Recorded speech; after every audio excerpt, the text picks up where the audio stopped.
At my sister's wedding, my parents cornered me in front of 50 guests and demanded the keys to my penthouse. I said one word. No. My mother slapped me so hard my diamond earrings skidded across the marble floor. The room froze. I picked it up, placed it in my clutch, and walked out without crying, shouting, or begging anyone to understand. In the elevator, I made one call 1 hour later. A man stepped into the reception. My father turned white. My mother started screaming, but she wasn't afraid of what he knew about me. She was terrified of what I knew about him. 3 hours earlier, I had arrived at the hotel in downtown Chicago carrying a garment bag, a gift envelope, and the same quiet hope I had carried into every family event since childhood.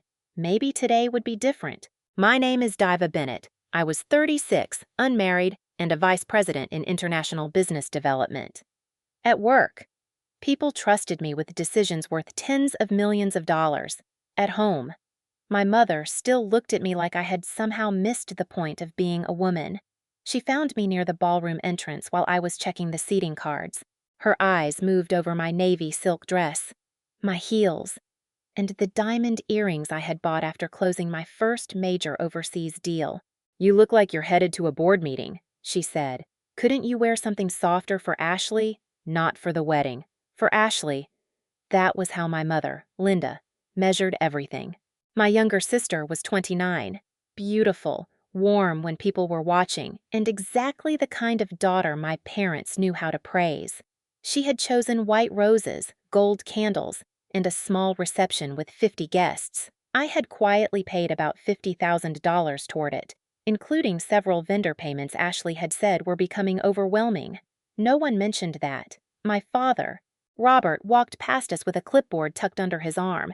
"Try not to reorganize everything, Diva," he said. "This is Ashley's day." I glanced at the seating chart. 2 divorced couples had been placed together, and one of Dad's clients was sitting beside a man he had sued the year before.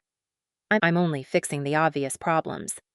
He sighed like my competence was an inconvenience. Across the room, Ashley stood beneath a chandelier while a photographer adjusted her veil.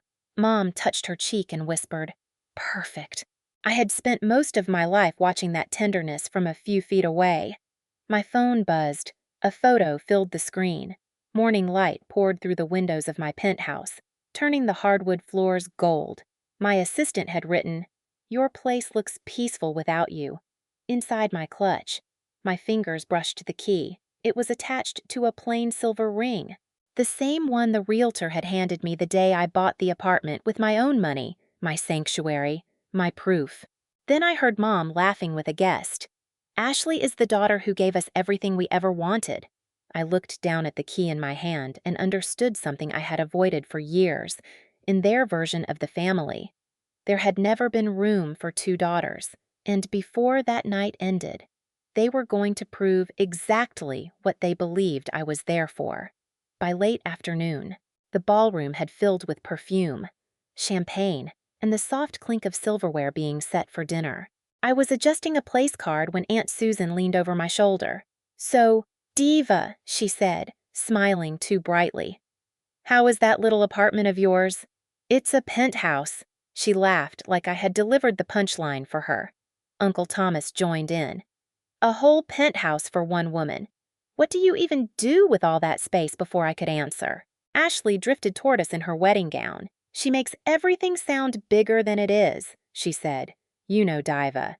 The group laughed. I smiled because I had learned years ago that defending myself only gave them more material. If I showed them photos, I was bragging. If I stayed quiet, I was exaggerating. If I succeeded, I was cold. If I helped, it was expected. That morning alone, I had approved the final wedding payment, covered 2 last-minute bills, and quietly transferred enough money to keep one of Dad's business accounts from slipping past due. Not one person in that room knew, or maybe they knew and simply preferred the version of me that made them feel superior. Ryan, my cousin, lifted his glass toward me. "Still no date. Still no need for one," I said. He grinned. "Careful. Another few years and that penthouse might be the only thing waiting for you at night." The laughter came faster this time. I looked across the room at Ashley. She was watching me over Michael's shoulder for half a second. Her expression was not sweet. It was satisfied. Then Mom called her name, and the softness returned. I went upstairs to the bridal room to get the envelope containing the remaining vendor payments. The hallway was quiet, carpeted, and cool enough that I could hear the air vent humming above me. Before I reached the door, I heard Dad's voice inside, once I announce it. She won't back out. My hand stopped on the brass handle.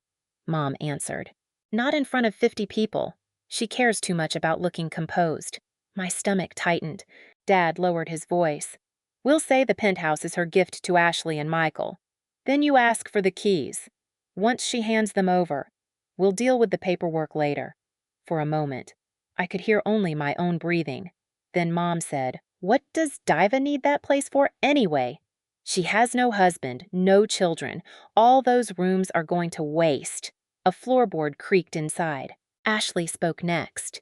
Do you think she'll make a scene? My fingers went cold. Dad chuckled. She never does. Ashley had known. Not guessed. Not been surprised. Known. Make sure you look shocked, Mom told her. People need to believe this came from Diva. Ashley laughed softly. I can do shocked. I stepped away from the door before anyone opened it. Back in the ballroom, music floated beneath the chatter. A waiter passed with a tray of champagne. Someone adjusted the flowers. Everything looked beautiful. That was the cruelest part. I slipped my hand into my clutch and closed my fingers around the penthouse key. They were not planning to ask for my help. They were planning to steal my answer before I could give it. And they had chosen a wedding because they believed love. Shame. And 50 witnesses would make no impossible. Dinner had barely started when Dad rose from the head table and tapped a spoon against his champagne glass. The room quieted. 50 faces turned toward him. He smiled like a man about to give away something generous. Before we continue, he said, Linda and I want to recognize Diva for the incredible gift she has chosen for Ashley and Michael. My pulse slowed. Not raced. Slowed. That was how my body handled danger. Dad looked straight at me. She is giving them her penthouse. Applause broke across the ballroom. Ashley pressed both hands to her mouth. Her eyes widened at exactly the right moment. Oh my God, she whispered. She had practiced it well. Dad motioned me forward. Come on, sweetheart, bring the keys. I stayed beside my table. I never agreed to that. The applause died unevenly. Mom stood. Her smile remained, but her eyes hardened. Do not embarrass your sister. This was never discussed with me. Dad tightened his grip on the microphone. Family should not need contracts for everything. No, I said, but ownership still matters. A few guests looked down at their plates. Mom crossed the dance floor and stopped in front of me. She held out her hand. Hand over the keys. No. One word. No apology, no explanation. The room shifted. Uncle Thomas leaned back in his chair. You can buy another place, Aunt Susan added. Ashley is starting a family. What do you need all that space for? Ryan shook his head. Why make this difficult? Then Ashley began to cry. Not loudly, just enough. I thought you wanted me to be happy. I do, I said, but your happiness cannot be built with something that belongs to me. Her face changed. For 1 second. The sweetness disappeared. Mom saw it too. And panic flashed across her expression. The performance was slipping. She stepped closer. You have always made everything about yourself. I paid for part of this wedding. A murmur moved through the room. Dad's face drained. Mom's voice dropped. Give me the keys, now, no! Her hand moved before I saw it coming. The slap cracked through the ballroom. My head snapped sideways. Heat spread across my cheek. One diamond earring tore loose, struck the marble, and slid beneath a chair. Nobody spoke. I looked at the earring on the floor and remembered buying it after the first deal that made my career. Then I understood. They did not want my home. They wanted proof that everything I earned still belonged to them. I picked up the earring, placed it inside my clutch, and looked at Ashley. I hope your marriage gives you everything you deserve. Then I walked out, inside the elevator. My hands finally started shaking. I called Jonathan. I need you at the hotel. His voice sharpened. Are you safe? The elevator doors closed on my reflection. I am now. They thought I had walked away defeated. They had no idea I had just stopped protecting them. Exactly 1 hour after I made that call. The ballroom doors opened. The music faltered first. Then the conversation stopped. Jonathan Reed walked in wearing a dark suit, his expression calm enough to make the room feel even colder. Dad stood so quickly his chair scraped across the floor. Jonathan Mom turned toward the entrance. The color vanished from her face. No, she said, then louder. No. Why is he here? Jonathan kept walking. Mom grabbed the microphone from Dad. This is a private family matter. You need to leave. He stopped near the center of the dance floor. It stopped being private when it was broadcast online. A ripple moved through the guests. Ashley looked at Michael. Michael did not look back. Dad stepped forward and forced a smile. There has been a misunderstanding. Jonathan glanced at the phone still resting on one of the tables. I watched the recording before Diva called me. Mom's grip tightened around the microphone. She is trying to humiliate us. No, Jonathan said. She asked me to come because she had just been assaulted after refusing to surrender her property. The word assaulted landed harder than the slap had. Dad lowered his voice. Be careful. Jonathan looked at him. I am being careful. Robert. That was when the room understood Dad was not speaking to an ordinary wedding guest. Jonathan represented the investment group that owned about 40% of Dad's company. Dad had spent months trying to secure his support for an expansion plan. Mom knew exactly who he was. What she had not known was who I was to him. Jonathan turned toward the guests. Diva Bennett is not a junior employee. She is one of the senior executives I trust most. She has led international deals worth tens of millions of dollars. She built partnerships your husband has asked me to help him access. Dad stared at him. That cannot be true. Jonathan's face did not change. It is. Mom laughed sharply. Then she has been lying to us. No, he said. You never cared enough to ask. The room went silent again. Jonathan continued. The penthouse belongs entirely to Diva. She purchased it with her own income and bonuses. No one in this room has any legal or moral claim to it. Mom pointed toward the door. Get out. My legal advisor is waiting in the lobby, Jonathan said. No one is here to create a scene. We are here to preserve evidence. Stop further pressure involving Diva's property. And notify Robert that the board will review what happened tonight. Dad's anger finally cracked. You would threaten my company over a family disagreement. Jonathan's voice stayed level. I am not threatening anything. Your own judgment created a business risk. Clients have already seen the video. The board has a duty to respond. Ashley stood.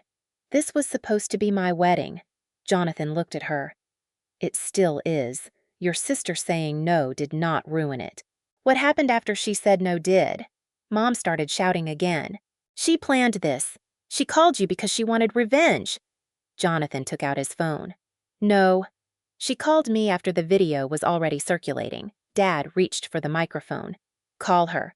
Jonathan did. When I answered, his voice came through the ballroom speakers. Diva, your father would like to speak with you. Dad leaned toward the phone. Tell him this was a misunderstanding. Tell him to stop before he destroys everything. I looked out through my penthouse windows at the lights below. I am not asking anyone to destroy your company. Dad exhaled in relief. Then I finished. I am simply done lying to protect it. No one spoke. Ashley's voice came next. You ruined my wedding. I refused to give you my home, I said. Everything after that was your choice. Mom shouted my name. I ended the call. Back in the ballroom, Jonathan looked at Robert. Diva is not alone anymore. Then he walked out. Mom kept screaming, but this time nobody joined her. The next morning, Dad called me again. Not as my father. 3 business partners had demanded an emergency meeting. The first week after the wedding felt strangely quiet, not peaceful. Quiet in the way a house feels after a storm has torn the roof off. The video spread through business circles before it reached local social media. People were not just talking about the slap. They were talking about the part before it, the public demand, the pressure, the way Dad had used 50 guests to make theft look like generosity. I did not post the video. I did not call his clients. I did not ask anyone to punish him. Rachel sent one formal notice stating that all communication about my penthouse had to go through her. Building security removed my parents and Ashley from the access list. That was it. The rest happened without me. Dad's board opened an independent review. He was asked to step away from daily operations while they examined the video, his judgment, and the damage to the company's reputation. Some clients stayed, others did not. Within a month, Dad lost enough business to cancel the expansion he had spent 2 years planning. The board appointed an outside operations director, and Dad was required to attend management counseling before he could return to any leadership role. He called me 6 times. I answered once. "You could fix this." He said, "No," I told him. I could hide it. That is not the same thing. Mom never apologized. She posted long messages about an ungrateful daughter who had chosen money over family. Most people had already seen the recording. Her version did not survive contact with the truth, so I blocked her. Ashley and Michael started marriage counseling after their honeymoon was canceled. 4 months later, Michael filed for divorce. He told me Ashley still believed the real problem was that I had refused to give her the penthouse. Ashley sent one final message: "You got what you wanted." I stared at it for a long time before replying. "I wanted my home. Everything else came from your choices." Then I blocked her too, a few weeks later. My company finalized a promotion that had already been under review before the wedding. I became Senior Vice President of Global Operations. The raise was significant. I used part of the bonus to support a center that helped women leave abusive homes safely. Jonathan never called it revenge, he called it responsibility. One evening, I took the earring from my clutch. The clasp was bent, and one small stone had loosened. I placed it in a velvet box instead of having it repaired. I kept it as a reminder. My dignity had never been inside that diamond. It was in the word I said before it hit the floor. No, 6 months later. I stood at my penthouse windows as sunrise spilled across Chicago. The velvet box with the damaged earring sat beside my coffee. I once thought winning meant watching them lose. I was wrong. Winning was waking up without fear, guilt, or anyone demanding the life I had built. Love is not ownership. Family is not permission to exploit you. Boundaries are not revenge. If you have ever protected your peace from people who should have protected you, share your story in the comments. Subscribe so you do not miss the next one.